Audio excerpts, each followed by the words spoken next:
Cold Storage review.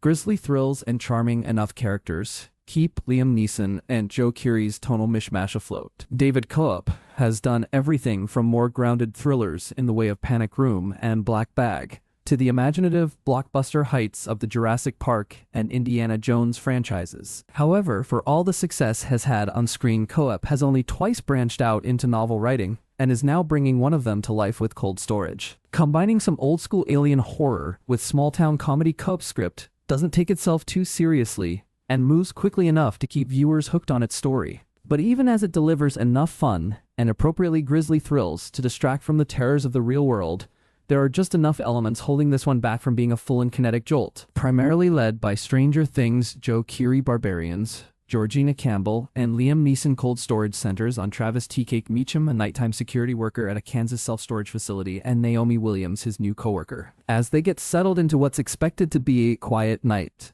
the pair inadvertently stumble upon the old U.S. military base. The business was built on top of where they discover a bizarre parasitic fungus. When the fungus begins to spread and infect multiple people and animals nearby into grotesque monstrosities, retired bioterror operative Robert Quinn Neeson, who has his own history with it, learns of its potential spread and races to get to the facility before it's too late. As a trio, they must find a way to take down those infected and keep the fungus from infecting the world and making humanity extinct. While he may be best known for his ability to tackle the grandiose elements of some of his stories, including War of the Worlds, one thing that Koepp has never gotten enough credit for is his unique sense of humor, often bringing a dry wit to his scripts that creates a sense of grounded realism in its characters. With Cold Storage, he certainly finds himself going for some of his funniest material since the woefully underrated Ghost Town, and a good majority of it lands, albeit not quite to the heights it aims for. Going for more of a dry wit than gut-busting laughs, the movie certainly incites plenty of quiet chuckles with its jokes. From Neeson's character frequently combating a bad back yet also carrying a nuclear warhead on his back to quick quips between T-Cake and Naomi about them being more than meets the eye, and even the occasional COVID joke, there are enough real human moments in the film to keep things feeling just grounded enough. That being said, Koepp's script also just narrowly keeps Cold Storage from ever feeling like more than a surface-level genre effort. For all their questioning of life choices and mannerisms, Keery and Campbell's characters still too often feel like two-dimensional figures for audiences to follow, never really showing any kind of evolution or change come the film's end. The same could be said for Neeson's Quinn,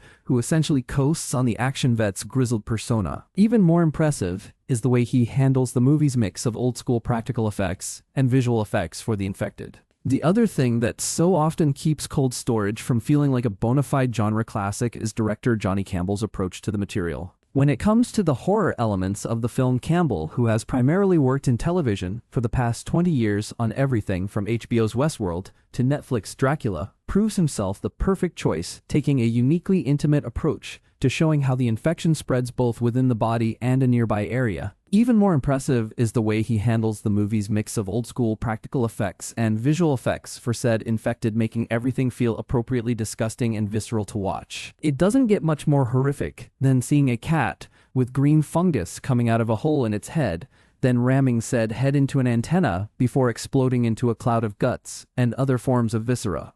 But what Campbell makes up for in stylish POV shots and brutal effects, he finds himself lacking a proper sense of energy for Cold Storage. Many of the scenes not involving the parasitic fungus feel like they're lacking any kind of visually engaging approach, to the point it almost feels like the movie starts to drag on and gets tepid. Further emblematic of the movie's troublesome tonal mixing is the way he directs the scenes involving Elora Torchios Abigail in a U.S.